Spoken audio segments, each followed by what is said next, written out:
ನಮಸ್ಕಾರ. ನಾನು ಜ್ಯೋತಿ ಪುರಾಣಿಕ್. ನಾನು ನಿಮಗೆ ಇವತ್ತು ಅಕ್ಷಯ ಪಾತ್ರೆಯ ಮಹತ್ವದ ಬಗ್ಗೆ ಹೇಳುತ್ತೇನೆ.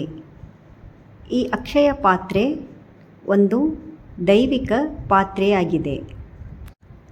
ಅಕ್ಷಯ ಪಾತ್ರೆ ಮಹಾಭಾರತದ ಒಂದು ಅದ್ಭುತ ಹಾಗೂ ಧಾರ್ಮಿಕ ಮಹತ್ವ ಹೊಂದಿರುವ ಕಥೆ.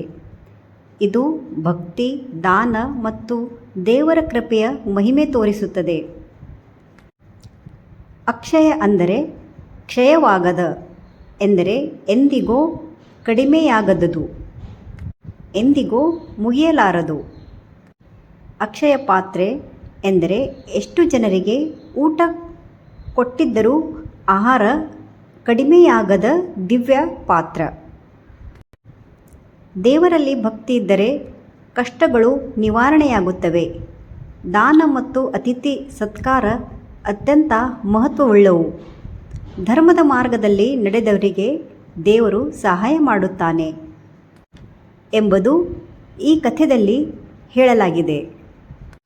ಈಗ ಅಕ್ಷಯ ಪಾತ್ರೆಯ ಮಹತ್ವದ ಬಗ್ಗೆ ಮತ್ತು ಕಥೆ ಕೇಳೋಣ. ಪಾಂಡವರು ಕೌರವರಿಂದ ಅನ್ಯಾಯವಾಗಿ ವನವಾಸಕ್ಕೆ ಕಳುಹಿಸಲ್ಪಟ್ಟಿದ್ದರು. ಅವರು ಅರಣ್ಯದಲ್ಲಿ ವಾಸ ಮಾಡಬೇಕಾಯಿತು. ಅವರ ಜೊತೆ ದ್ರೌಪದಿಯೂ ಇದ್ದಳು.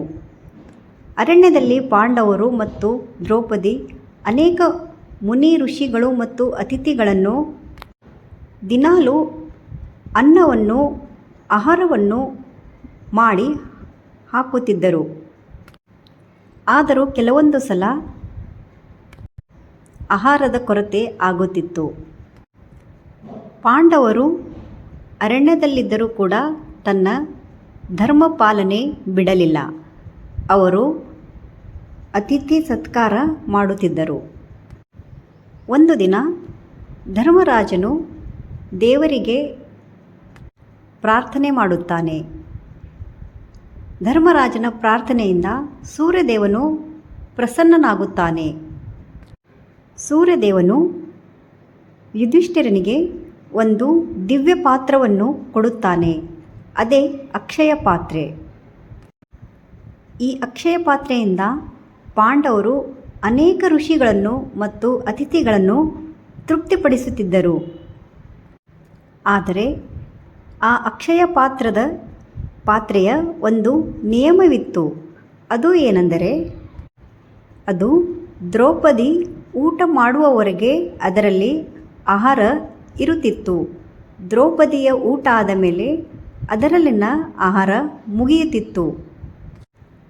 ಪಾಂಡವರು ದಿನಾಲೂ ಅತಿಥಿ ಸತ್ಕಾರ ಮಾಡಿದ ಮೇಲೆ ತಾವು ಊಟ ಮಾಡುತ್ತಿದ್ದರು. ಆಮೇಲೆ ಕೊನೆಗೆ ದ್ರೌಪದಿ ಊಟ ಮಾಡುತ್ತಿದ್ದಳು. ಇದಾದ ನಂತರ ಅಕ್ಷಯ ಪಾತ್ರೆ ಖಾಲಿಯಾಗುತ್ತಿತ್ತು. ಮತ್ತೆ ಎರಡನೆಯ ದಿನ ಅದರಲ್ಲಿ ಆಹಾರ ಬರುತ್ತಿತ್ತು. ಒಂದು ದಿನ ಈ ಸುದ್ದಿಯು ದುರ್ಯೋಧನನಿಗೆ ತಿಳಿಯುತ್ತದೆ. ಪಾಂಡವರು ಅರಣ್ಯದಲ್ಲಿದ್ದರೂ ಅತಿಥಿ ಸತ್ಕಾರ ಮಾಡುತ್ತಿದ್ದಾರೆ ಎಂದು. ಅವನು ಪಾಂಡವರನ್ನು ಸಂಕಷ್ಟಕ್ಕೆ ಸಿಲುಕಿಸಲು ಒಂದು ಯೋಜನೆ ಮಾಡುತ್ತಾನೆ. ಅವನು ಕ್ರೋಧ ಸ್ವಭಾವದ ಋಷಿಯಾದ ದುರ್ವಾಸ ಮುನಿಯನ್ನು ಪಾಂಡವರ ಬಳಿಗೆ ಕಳುಹಿಸುತ್ತಾನೆ. ನೀವು ಹೋಗಿ ಪಾಂಡವರನ್ನು ಆಶೀರ್ವದಿಸಬೇಕೆಂದು ದುರ್ವಾಸ ಮುನಿ ಮತ್ತು ಅವರ ಶಿಷ್ಯರನ್ನು ಪಾಂಡವರ ಬಳಿ ಕಳುಹಿಸುತ್ತಾನೆ. ದುರ್ವಾಸ ಮುನಿ ಮತ್ತು ಅವರ ಶಿಷ್ಯರು ಪಾಂಡವರ ಆಶ್ರಮಕ್ಕೆ ಬರುತ್ತಾರೆ. ಅವರು ಹೀಗೆ ಹೇಳುತ್ತಾರೆ, ನಾವು ಸ್ನಾನ ಮಾಡಿ ಬರುತ್ತೇವೆ, ನಂತರ ಊಟ ಬೇಕು. ಆವಾಗಲೇ ದ್ರೌಪದಿ ಊಟ ಮಾಡಿ ಮುಗಿಸಿದಳು. ಅಂದರೆ ಅಕ್ಷಯ ಪಾತ್ರೆಯಲ್ಲಿ ಆಹಾರ ಉಳಿದಿರಲಿಲ್ಲ. ದ್ರೌಪದಿ ಭಯಗೊಂಡಳು ಹಾಗೂ ಪಾಂಡವರು ಕೂಡ ಭಯಪಡುತ್ತಾರೆ. ಏಕೆಂದರೆ ದುರ್ವಾಸ ಮುನಿ ಶಾಪವನ್ನು ಹಾಕುತ್ತಾರೆ ಎಂದು ಭಯಪಡುತ್ತಾರೆ. ಆವಾಗ ದ್ರೌಪದಿ ಭಗವಂತನನ್ನು ಶ್ರೀಕೃಷ್ಣನನ್ನು ಪ್ರಾರ್ಥಿಸುತ್ತಾಳೆ. ಶ್ರೀಕೃಷ್ಣನು ತಕ್ಷಣವೇ ಅಲ್ಲಿಗೆ ಬರುತ್ತಾನೆ.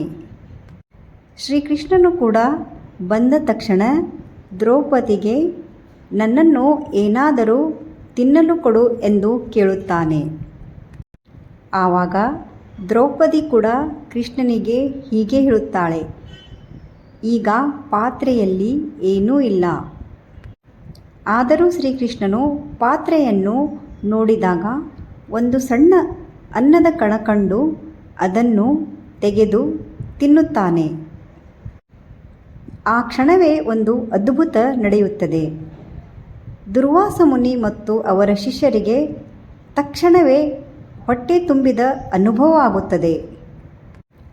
ಅವರು ಇನ್ನೂ ನೀರಿನಲ್ಲಿ ಸ್ನಾನ ಮಾಡುತ್ತಿರುವವರು, ಆದರೆ ಅವರ ಹೊಟ್ಟೆ ತುಂಬಿದ ಹಾಗೆ ಅನಿಸುತ್ತದೆ.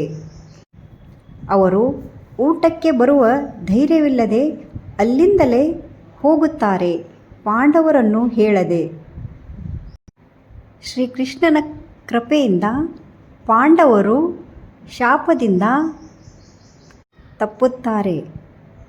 ಇದು ದ್ರೌಪದಿ ದೇವರಲ್ಲಿ ಇಟ್ಟಿದ್ದ ನಂಬಿಕೆ ಮತ್ತು ಅತಿಥಿ ಸತ್ಕಾರ. ಧರ್ಮದ ಜಯ. ಧರ್ಮದ ಮಾರ್ಗದಲ್ಲಿ ನಡೆಯುವವರಿಗೆ ದೇವರು ಸದಾ ಸಹಾಯ ಮಾಡುತ್ತಾನೆ. ಈ ಅಕ್ಷಯ ಪಾತ್ರ ಕೇವಲ ಒಂದು ದಿವ್ಯ ಪಾತ್ರೆಯ ಕಥೆಯಲ್ಲ, ಇದು ಅಕ್ಷಯವಾದ ಭಕ್ತಿ, ವಿಶ್ವಾಸ ಮತ್ತು ದಾನದ ಸಂಕೇತ. ಇದು ದೇವರ ಕೃಪೆ, ಸೂರ್ಯದೇವರು ಮತ್ತು ಕೃಷ್ಣನ ಸಹಾಯ, ಮತ್ತು ದುರ್ಯೋಧನ ಮಾಡಿದ ಕುತಂತ್ರ ವಿಫಲವಾಗುತ್ತದೆ, ಧರ್ಮದ ಜಯವಾಗುತ್ತದೆ. ನಿಮಗೆ ನನ್ನ ವಿಡಿಯೋ ಇಷ್ಟವಾದಲ್ಲಿ ಲೈಕ್, ಶೇರ್, ಸಬ್ಸ್ಕ್ರೈಬ್ ಮಾಡಿ. ಧನ್ಯವಾದ.